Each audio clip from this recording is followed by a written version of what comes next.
Please welcome Ariana Richards and Joseph Mazzello.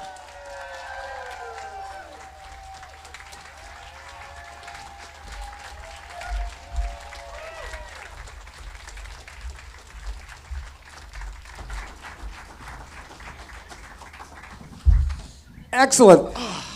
Thank you for coming out. Oh, I finally get to sit down. It's nice. I'm just going to sleep through this. Ariana's going to take the rest. Thank you. Oh, you'll do fine. Okay. I love this. Very 70s talk show. You know, I really like it. Yeah. It's themed. Now, this is only your second Comic-Con, am I correct?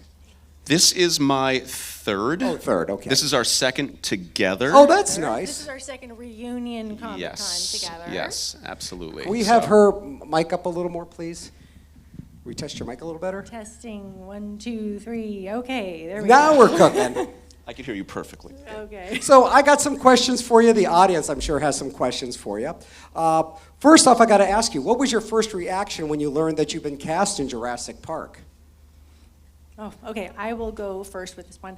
So my story is kind of interesting.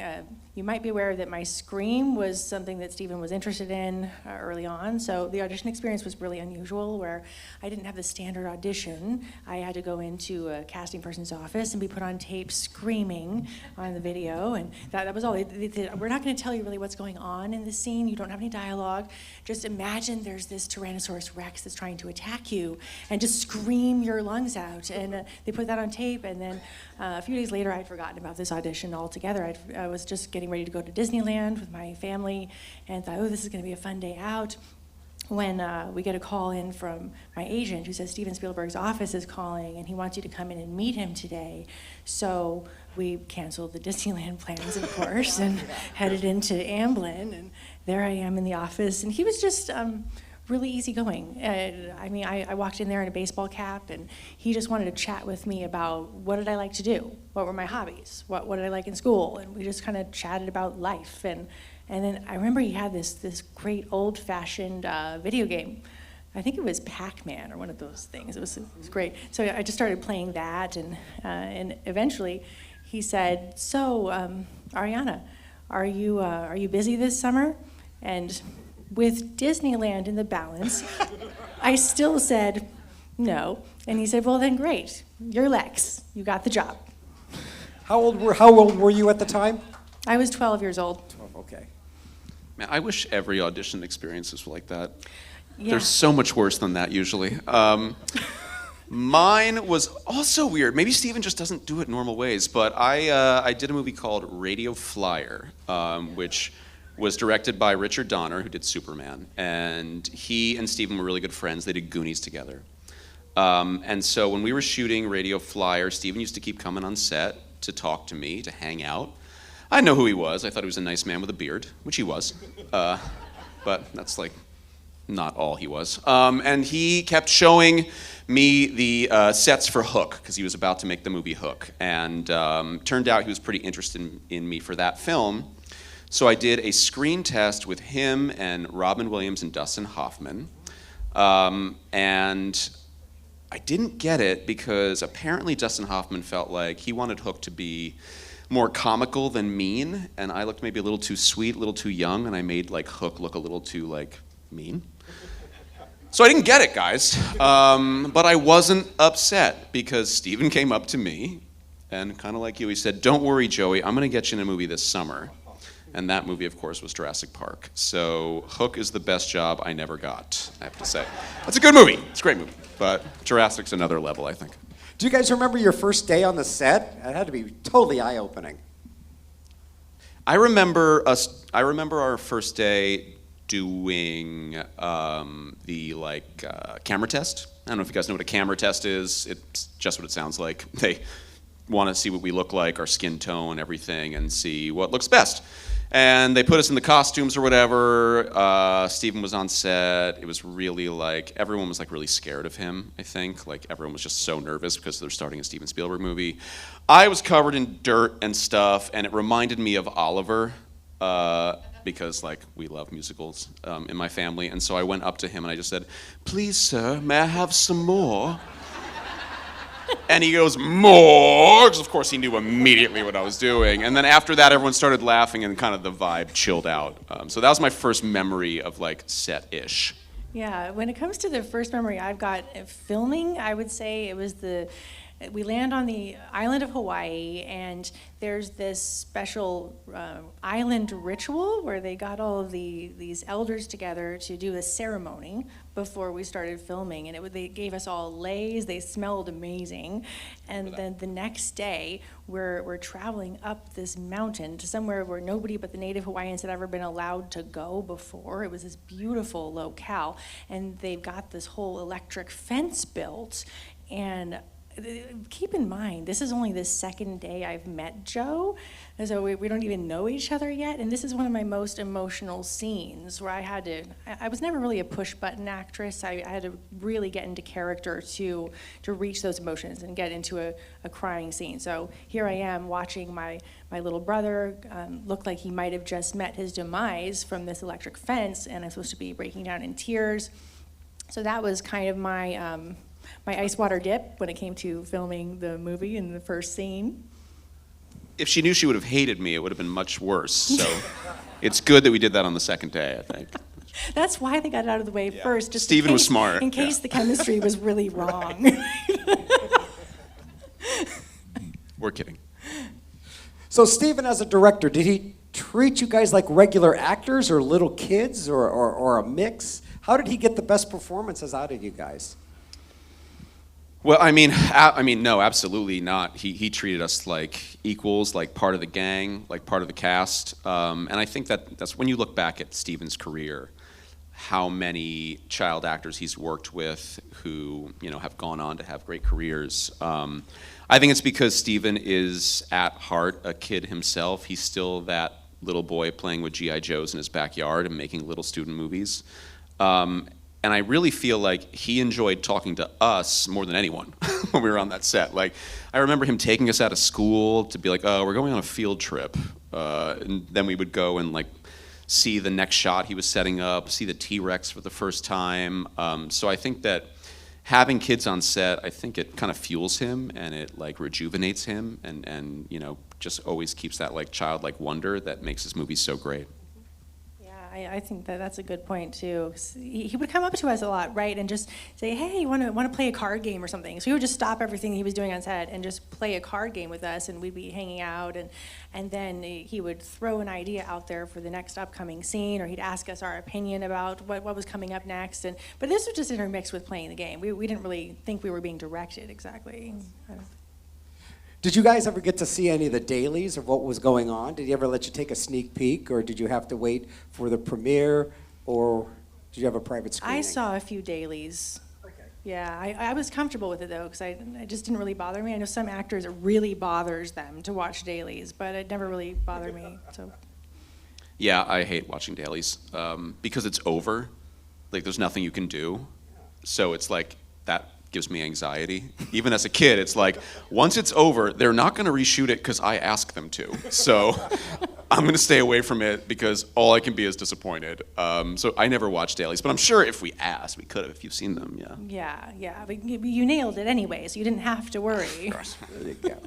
Were there any scenes that were particularly challenging or actually really scary to film, especially with the dinosaurs? Anything that really kind of gave you a chill? Yeah. Okay. Yeah. I mean, these were huge machines that could kill us. Not because they're dinosaurs, but because they're heavy, which means they're expensive. Put it down. Anyone? No. I'm 40 now. I'm doing dad jokes. But yeah, the T-Rex, a lot of people already know this story. The T-Rex, it kind of malfunctioned when it was on top of the car. It came down too far. And because of that, it split the plexiglass top. Its tooth fell out. If that doesn't scare you, I don't know what will. The raptors, there was danger all over the place. I feel like I should have been more worried in that moment when the plexiglass broke and the dinosaur's tooth. But I was just, I think, naive and oblivious. Yeah. I think even during it's a smart way to go through life, I think. I need that back. So being that these dinosaurs were mechanical. Did they make much noise? Or they just... Jeez. I mean, Steven tried to make some dinosaur noises occasionally. Really? Yeah, a lot of times they weren't around, and so it's just Steven in like a megaphone, just being like, "Oh, and it's eating him! Oh, it's getting eaten! The dinosaur's getting eaten! Oh, you're reacting to it!" Oh! Like, it's just kind of like that. But I don't remember. There was also just so much noise anyway. Like, a lot of times it was raining, so they had the rain makes a lot of noise when they do that in sound stages, and so then I don't have any vivid memories of the sounds of the dinosaurs. I would say the only time I really remember anything loud was when we were filming in Kauai, and there were all these peacocks at one point. There was this whole herd of them that somehow infiltrated where we were filming around Kauai, and all of a sudden, Steven yells action to start a film scene, and I hear all these peacocks all at once saying, "Help, help, help, help!" Oh, wow. So there we go. Exactly. So, smart. how long? SAG. How many days were you guys on set? How long was your filming? I thought it was about 4 or 5 months, right? I remember it being 4 months because it was 2 months in, I think, Hawaii and 2 months in LA. That's how I remember it. But our actual shooting days, I don't know. Yeah. Did you prefer one location more than the other? Oh. We're talking Hawaii? Yeah.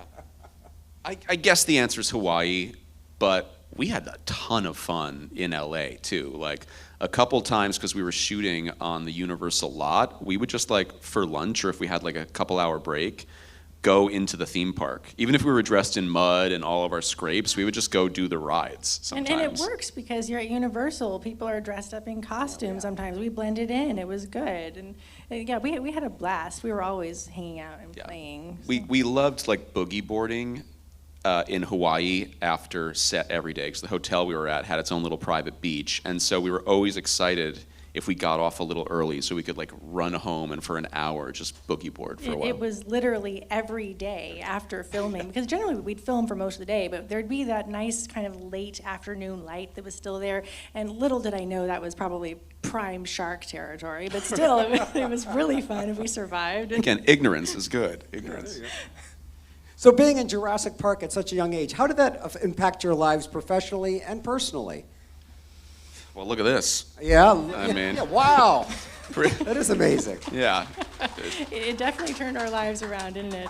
And set us off on this whole new track that I suppose when I was filming Jurassic, it didn't really occur to me, that right back to the young and oblivious, I must be blonde, right? But I didn't really think to myself, okay, this is gonna be a gigantic blockbuster. This is gonna change my life forever. I was just enjoying the moment, enjoying filming a movie, because it was all about the art of it for me. So I got to ask about like how you guys bonded on set. I know you said early on there was the electric fence thing. You didn't really know him. How soon did you guys click?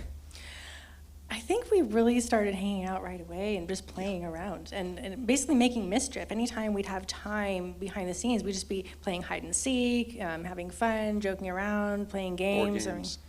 And also it was like a family affair. Like her sister and my brother and sister were there for a lot of it. So it was like kind of the five of us actually, like hanging out all the time, like in the pool, like I said, in the ocean, then like playing board games and stuff in LA, and you know, just kind of doing everything together. So it was real troupe we had. We had a real like kids troupe. It was on a that. kids troupe. That was us, the performing troupe, sometimes in costume and everything. Was there any particular adult actor that kind of mentored you guys or just kind of gave you advice or just at least were nice to you? I'd say I absolutely loved hanging out with the late Richard Attenborough. He was so warm and so grandfatherly, so sweet. I loved when he would hang out with us between filming and talk about his directorial experiences and how much he was interested in his current projects, and just hang out. Yeah, speaking of which, he hired me in my next movie. He directed a movie called Shadowlands, and because he was played my grandfather in Jurassic Park and he saw me act on set, he asked me to be in that film. So that was amazing. But in terms of mentoring, I don't know, kindness, all of them. Mentoring, though, I think it was Steven. It was Steven who was the one who was really most hands-on with us every day. But it was great, like, you know, like we were talking about, we had obviously spent a lot of time with Sam, And Steven, because he treated us like equals, we would just like come up with some ad libs, like, hey, we need a little like beginning to this scene, and he would just like let us bounce ideas and be a part of that process of like kind of what we would say to each other. And it really, I mean, it still helps, I think, to this day that like he kind of was sparking that creativity in us. So it was the Steven show for sure. Yeah, it was really a fun moment to collaborate together, and just I remember there were so many different colors in the scripts because they always had a different color page when they do a changeover with the scene, and Steven was all about just being flexible and changing things right away, right before filming the next scene. So I have all these rainbow colors in my script from that time, but that kind of flexibility was fun for me. I enjoyed the creativity of it. I know you get this question a lot, and you don't have to answer it truthfully. Do you have any props or any memorabilia that you've taken from the set, or anything you wish you could have taken? I wish I'd gotten my costume. They wouldn't let me take it with me, though. I wish I got my own T-Rex. But they wouldn't let me bring it on the plane. I don't know. I think we got like some of the original models that they created for the dinosaurs. So I have a raptor, like it's kind of like yay big behind like plexiglass in my house, and that was like a wrap gift from Steven. But in terms of like things, no, I don't have anything. I wish I had a lot of peacock feathers from them laying around everywhere. So I got to ask you, what do you think makes this film so timeless, and the whole idea of generations just watching this? Why do people just keep coming back to this film? Want me to answer? I have an answer for that. First. I do have an answer for that, so I'll go. I think because it is not just a monster movie. What is this movie at its core really about? It is about a man who hates children and doesn't want them, who is thrust into a situation where he is forced to be their father figure and be around them and protect them and do all the things a father would do, set with dinosaurs, right? So the stakes are pretty high, and it ends with him coming around to the idea of loving kids, and it's that small, right? It's little. The Jurassic Park is a small movie with few characters, no outside world, but set amongst these larger-than-life creatures. And so those two things together, the big and the small, where you can really connect with the characters, but also connect with these beings that we've never seen before, and of course new CGI and new technology and all that, I think is the reason that it stands the test of time. Okay, we're going to get some questions from the audience, but I got a couple more. Arian, I'd like to ask you about your painting. How did your painting career come about? Well, I actually come by oil painting legitimately. It's in my blood. So Carlo Crivelli was a contemporary of Botticelli from the Italian Renaissance, and one of my relatives on my mom's side. So it's I started painting early on. I even did a self-portrait just after Jurassic Park of my face, kind of with a raptor superimposed with a watercolor. It was my first watercolor, but it was a really, really fun project. So I've continued on. So when I'm not being a mom these days, I've been focusing a lot on poetic realism, oil painting. You can check it out on my Instagram and see some things I'm up to, but I love it, along with acting, which is my other love. What age did you start painting? I would say I was taking intensive classes around age 10 for color theory, and then around age 12 jumping into classical figure drawing. And you were in Bohemian Rhapsody. That was pretty. How did that role come about? Thanks, John one of you. Deacon, the bass player. Am I right? Yeah. How did that come about? And can you play the bass? I can. Well, I probably am terrible now. I played a little guitar in like high school and in college. I was never great, but I fooled around with it. And so when I found out they were interested in me for the film, I was like, oh, I got to learn this bass thing. And so I was like, okay, it's the top 4 notes of a guitar. So I understood the relationship of the notes, but it's very different experience. So I was attempting to kind of learn a couple songs on my own beforehand, and then I found out all they really wanted was to hear my English accent. And I was like, well, I'm an actor, I can do that. And so I just kind of basically, they gave me like a 2-minute interview of John Deacon that they wanted me to kind of regurgitate about a minute of it. And so I looked at it literally once. I was going to Panera in Long Island, and the interview was like him on a bus, and like the bus was moving and the sun was kind of hitting him in a nice way, and I was like, well, I went to 4 years of film school, I think I can figure this out. And so I just drove around this parking lot doing like a selfie video and kind of talking to the camera in the accent. I was kind of just rehearsing it, and I saw it, I was like, I actually think this is really good, and I'm going to send it along, and that's that. And I got the job. You know, it was awesome. I knew the director slightly, a little bit, and my manager knew him a little bit, and so he gave me a look and saw that like I looked a lot like this bassist John Deacon, and I didn't really know what John looked like, but when I saw him and I just kind of like squinted my face a little bit and like kind of brought my lip up, I was like, oh geez, like, I look more like him than my own dad. So. Did you meet him, and did he give you any pointers on how to be him? Oh, I wish, guys. He's really reclusive. You know, he doesn't tour with the band anymore. He kind of doesn't really have anything to do with Queen anymore. He has voting rights, of course, but it's Brian and Roger who are the ones who spearhead everything. And it's majority rule. So if those two guys agree, that's that. And they, of course, consult John, but all they ever get from him is essentially an email that says whatever you guys want. So I don't even know if he ever saw the film. I got to meet 3 of his kids.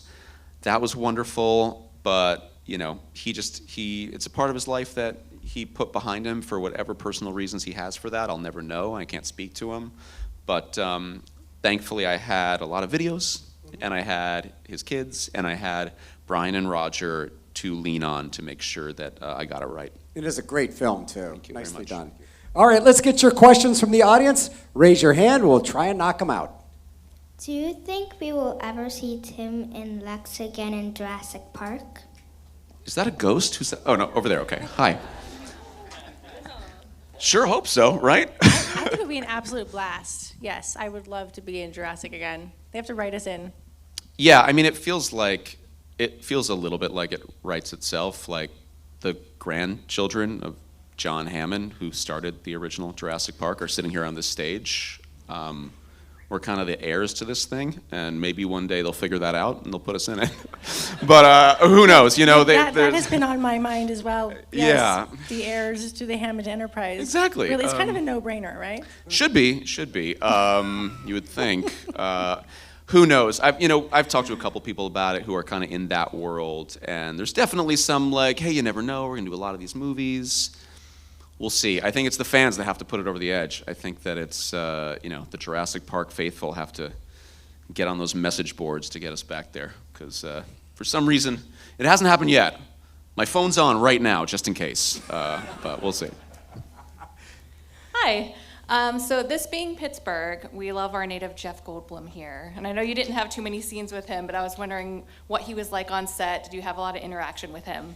Oh, Jeff was such a blast on set. I will never forget how funny he was in real life. That at any time I'd ever worked with an actor before in a movie, if they were practicing their lines, they'd usually do it pretty quietly to themselves and just be very discreet. But not Jeff. He was just larger than life about everything. So he was sitting next to me. I think we were in the helicopter at the time, and he was just literally right next to me. He's got his lines, and he's just speed reading them out loud, just in the only way that Jeff Goldblum can do this.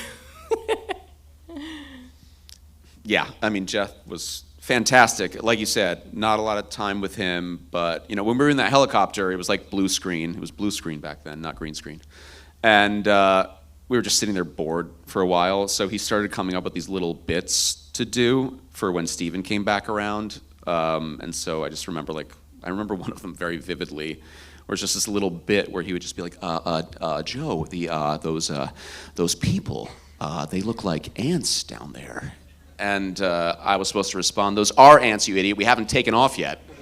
So he would just try to make it fun for us, and I think what you see is what you get with that guy for sure. Ariana, you mentioned you have children, and I don't know if you do also, Joseph. I don't know either. You did Teasing. say dad joke, so I didn't know if you were also a dad. But, No, just old. have your children watched the movie, and what do they think of it? My children are 9 and 6 years old, so I am so close now. I'm just on the verge of letting them watch the movie. I was just waiting for them to be old enough so they're not going to have nightmares. But they've seen clips of it, and they were so excited that Mommy's in this movie, and they can't wait. Well, thank you for being part in the movie. When I was a kid, I watched it more than 20 times, and I still watch it today. So, my question is: so, what are impacted? What are died? Testing. What are impacting your life right after the movie? Coming back to school, the treatment, and all that. And there was also, of course, a lot of positive things, and but also some challenging things that happened throughout your life right after you guys did the movie. Yeah, it was weird. Suddenly, literally everybody knew who I was. And for a kid, that's really odd. And I was actually a shy kid. I was very shy. I loved making movies. I felt very comfortable on set, but I didn't like getting recognized. I didn't like going to a restaurant and kind of not being able to just eat without everybody looking at me, or kind of literally getting chased down the street by fans and things, kids.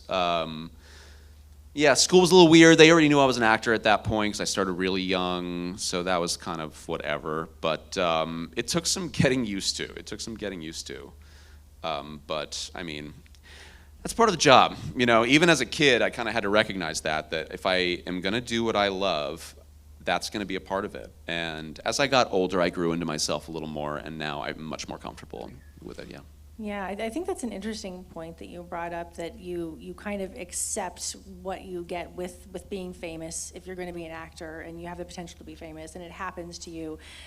So I was never really one to complain about it, like, oh woe is me, this is so horrible, what's happening to me, because it was really not a very terrible problem to have in the larger scheme of things, but yet it was very odd and very disconcerting to a young person to encounter that, I think, growing up in it.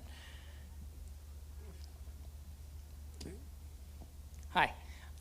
You both mentioned about how collaborative the filmmaking process was.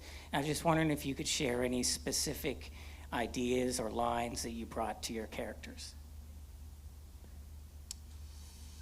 I mean, I remember that we ad-libbed the whole bit about, like, I hate trees, and like you weren't in the last one. Like, that wasn't scripted. That was just like, I think we were on the way to the eggs. Like, the scene was about the dinosaurs are breeding and life finds a way and all of that.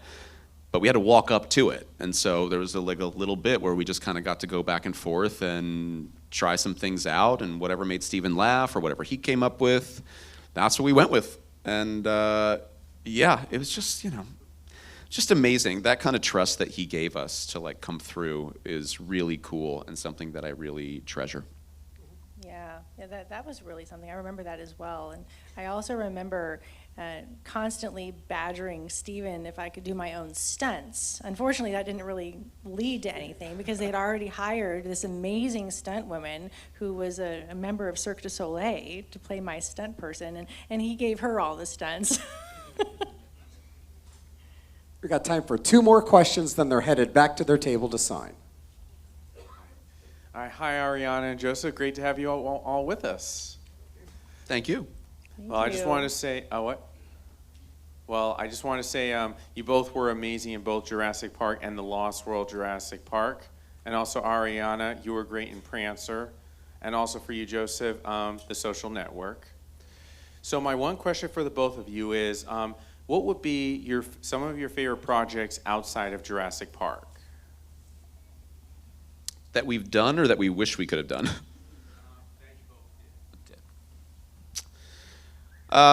Yeah, I mean, we already talked about, as an adult, Bohemian Rhapsody is my favorite job. Like, just so much fun. Just fun, such a joy every single day on set to be a rock star. Like, it was just too cool to even comprehend. Like, literally playing Radio Gaga on stage and looking out into the audience and seeing Brian May and Roger Taylor with their hands in the air, like doing the Radio Gaga moves. Like, I don't know how you beat that. I should probably quit.